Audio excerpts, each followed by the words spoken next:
RS brothers లో ఆషాఢం KG sale మళ్ళీ మొదలైంది. మరెన్నో క్రేజీ ఆఫర్స్ ఖైదీ చేయండి ఆర్ఎస్ బ్రదర్స్.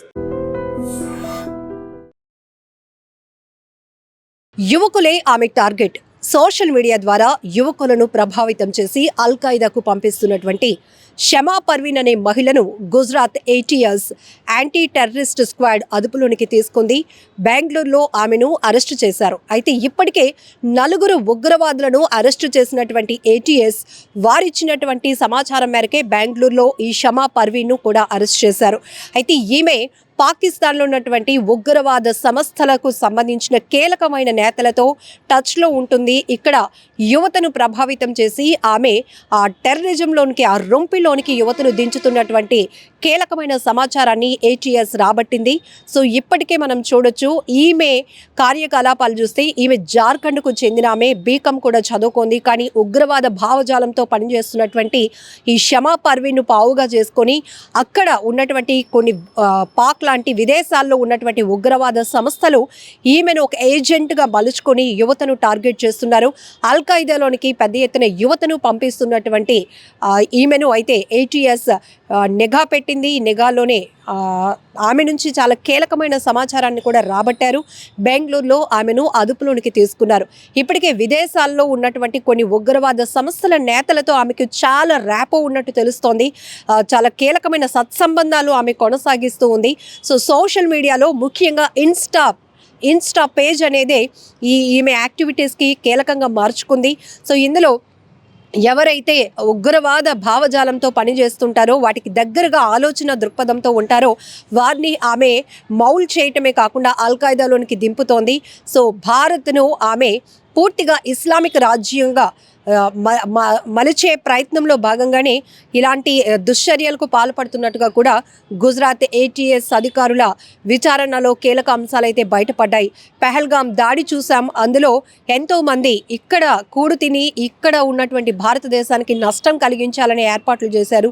అది కూడా యూట్యూబర్స్ ముసుగులు. ఎందుకంటే వీళ్ళకి విచ్చలవిడిగా ఫ్రీడమ్ ఉంటుంది. ఎక్కడికైనా వెళ్ళగలుగుతాం, ఏదైనా చూపించగలుగుతాం. ఇది కాన్ఫిడెన్షియల్ అనేది లేకుండా వారికి ఉన్నటువంటి ఫ్రీడమ్ను, అలాగే సోషల్ మీడియాలో వారికి ఉన్నటువంటి ఫాలోయింగ్ను ఉపయోగించుకొని ఇక్కడ భారతదేశంలో పుట్టి ఇదే దేశానికి వెన్నుపోటు పొడవాలనే ఆలోచనతో అప్పట్లో ఎంతోమంది యూట్యూబర్స్ పనిచేశారు. ఆ లింక్స్ అన్నింటినీ కూడా అధికారులు బట్టబయలు చేసిన విషయం తెలిసిందే. ఇప్పుడు కీలకంగా షమా పర్వీన్ చుట్టూ అనేక కీలకమైన సమాచారం ఉంది అని చెప్పేసి గుజరాత్కు సంబంధించినటువంటి యాంటీ టెర్రరిస్ట్ స్క్వాడ్ కీలకంగా పనిచేస్తోందని చెప్పొచ్చు. ఇప్పటికే 4 అదుపులోనికి తీసుకున్నారు టెర్రరిస్టులను. వారు కీలకంగా సమాచారం ఇచ్చారు. ఇక్కడ ఒక ఏజెంట్ పనిచేస్తోంది. ఆమె ఒక లేడీ, అది కూడా జార్ఖండ్కు చెందినటువంటి ఆమె, బాగా చదువుకుంది, బీకాం చదువుకుంది. మరి ఆమెకు ఇలాంటి వ్యతిరేక భావాలు ఎలా కలిగాయో తెలియదు. కానీ సో యువతను టార్గెట్ చేస్తోంది. మీకు అందరికీ తెలుసు, మనం చాలా కీలకమైన పెహల్గాం దాడి తర్వాత చాలా కీలకమైన సమాచారాన్ని మనం చూసాం.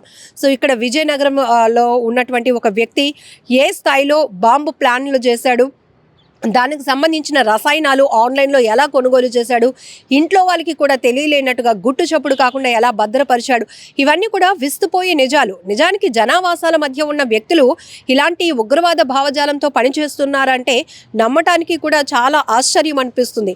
అందుకే ఎప్పటికప్పుడు గుర్తు తెలియని వ్యక్తులు, అఘంతకుల పట్ల, వాళ్ళ కదలికల పట్ల కొంత అప్రమత్తంగా ఉండాల్సినటువంటి పరిస్థితులు కూడా ఉంటాయి. ఇప్పుడు సోషల్ మీడియా వచ్చిన తర్వాత, సోషల్ మీడియా సూపర్ యాక్టివ్ అయిన తర్వాత ఏ సమాచారమైన ప్రపంచంలో ఎక్కడికైనా వెళ్ళిపోతూ ఉంది. ఆ సోషల్ మీడియా ద్వారా మనం ఏదైనా చేయగలుగుతాము, ఏదైనా కనెక్టివిటీ ఇతర దేశాలతో కూడా పెంచుకోగలుగుతాము అనే ఆలోచన బాగా బలపడింది. ఈ నేపథ్యంలోనే ఈ సోషల్ మీడియాని ఉపయోగించుకొని అనేక మంది అసాంఘిక కార్యకలాపాలకు తెగబడుతున్న పరిస్థితులు కూడా కనబడుతున్నాయి. ఈ షమా పర్వీన్ అనే మహిళ కూడా, ఆమె చాలా బాగా చదువుకున్న వ్యక్తి. కానీ ఇలాంటి ఉగ్రవాద భావజాలంతో విదేశాల్లో ఉన్న టెర్రరిస్ట్ కీలక నేతలతో, అల్ ఖైదా లాంటి ఉగ్రవాద సంస్థలతో ఆమె ర్యాపో మెయింటైన్ చేస్తోంది. కీలకమైన సమాచారాన్ని ఇక్కడి నుంచి అందజేస్తోంది. అంతేకాదు యువకుల్ని కూడా సప్లై చేస్తోంది, అల్ ఖైదాలోనికి దింపుతోంది. సో ఇలాంటి వాళ్ళని ఎంత కఠినంగా శిక్షిస్తే, అసలు వీళ్ళని విచారిస్తే కనుక, లోతైన దర్యాప్తు కొనసాగిస్తే ఇంకా కీలకమైన విషయాలు బయటకు రాబోతున్నాయి.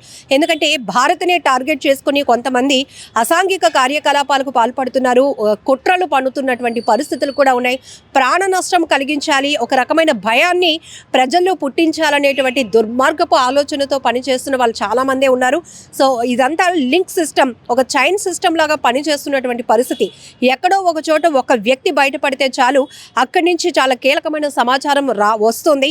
అలాగనే మన భారతదేశంలో వివిధ రాష్ట్రాలకు చెందిన వారు ఒక కనెక్టింగ్గా వీళ్ళు గ్యాదర్ అవ్వటం, ఒక ప్లాన్లు చేసుకోవటం, దాడులు చేయాలి, ప్రాణ నష్టం కలిగించాలి, ఇండియాని ఎలాగైనా నాశనం చేయాలి అనేటటువంటి ఒక దుర్మార్గపు ఆలోచనతో పనిచేస్తున్న ఇలాంటి ఉగ్రవాద భావజాలం ఉన్నటువంటి వ్యక్తులు ఇంకా చాలామందే ఉన్నారు. సో ఇప్పటికే సోషల్ మీడియా పైన ఒక నిఘా అనేది లేకపోవడం వల్ల, దానిపైన ఒక పర్యవేక్షణ లేదు, కంట్రోల్ లేకపోవడం వల్ల ఇది హద్దులు దాటిపోతోంది. అందుకే విదేశాల్లో ఉన్నటువంటి టెర్రరిస్టులతో కూడా వీళ్ళు సత్సంబంధాలు ఏర్పాటు చేసుకోవడానికి ఇదే సోషల్ మీడియాని, ఇదే ఇన్స్టా పేజ్ని, ఫేస్బుక్ని వాడుకుంటున్నటువంటి పరిస్థితులు కూడా ఉన్నాయి. కొన్ని చోట్ల ప్రొఫైల్ ఒకటి ఉంటుంది, చాలా అందంగా కనిపిస్తారు మంచి వ్యక్తుల్లా, కానీ వారు చేసేవన్నీ కూడా నీచమైన పనులు. ఇలాంటి పరిస్థితులు కొంతమంది యువత అట్రాక్ట్ అవుతున్న పరిస్థితి కూడా, కుటుంబ పరిస్థితులు కావచ్చు, సొసైటీలో వాళ్ళు చూసినటువంటి కొన్ని కోణాల్లో వాళ్ళు అబ్జర్వ్ చేస్తున్న విషయాలు కావచ్చు, ఎక్కడైనా వాళ్ళకి ఒక వ్యతిరేక భావం వాళ్ళలో ఉంది అంటే దాన్ని ఇంకా పెంచి పోషించాలి, ఉగ్రవాదం వైపు నడిపించాలి, అల్ఖాయిదాలో లాంటి ఆ రొంపిలోకి దింపాలి అనేటటువంటి వ్యక్తులు కూడా చాలామంది పొంచి ఉన్నారు. సో మనం సోషల్ మీడియాలో కావచ్చు, ఎక్కడైనా మనం ఒక మెసేజ్ బయటికి ఇస్తున్నాము అంటే అది ఎంతో మందిని ప్రభావితం చేస్తుంది అనే విషయాన్ని కూడా గమనించుకోవాల్సిన అవసరం ఉంది. ఇప్పుడు యువత కూడా ఒక రకమైన సమాజం పైన ఒక వ్యతిరేకమైన భావంతో ఉన్న వాళ్ళు కూడా చాలామంది కనపడుతున్నారు.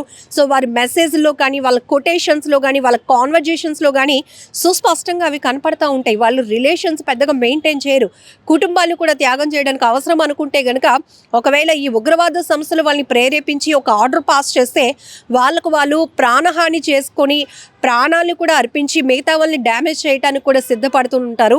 అంతలాగా వాళ్ళని మౌల్డ్ చేస్తుంటారు, అంతలాగా వాళ్ళకి ట్రైనింగ్ ఉంటుంది. కాబట్టి ఇలాంటి వాళ్ళ పట్ల చాలా అప్రమత్తంగా ఉండాల్సినటువంటి అవసరం ఉంది. ఈ షమా పర్వీన్ను బెంగళూరులో అరెస్టు చేసిన తర్వాత ఏటీఎస్ లోతైన దర్యాప్తు కొనసాగిస్తోంది. కీలకమైన సమాచారాన్ని రాబట్టే పనిలో కూడా ఏటీఎస్ పనిచేస్తోంది.